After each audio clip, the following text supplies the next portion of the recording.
Wala po ako po sa evidence siyang DTF operator po ng DTF dito sa Tuwigaraw. Ito po yung DTF machine po namin.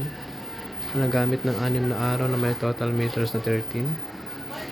Ito naman yung head niya. Ang huling palit po ito is noong April last year lang po.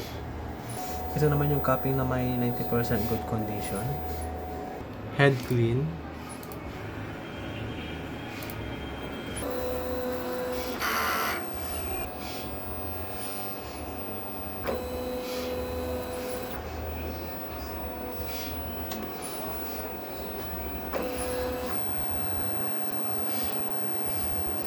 Nozzle check.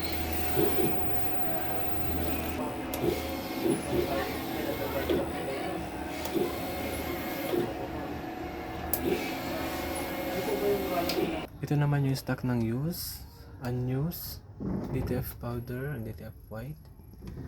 Ito naman yung film. Ito naman yung daily output.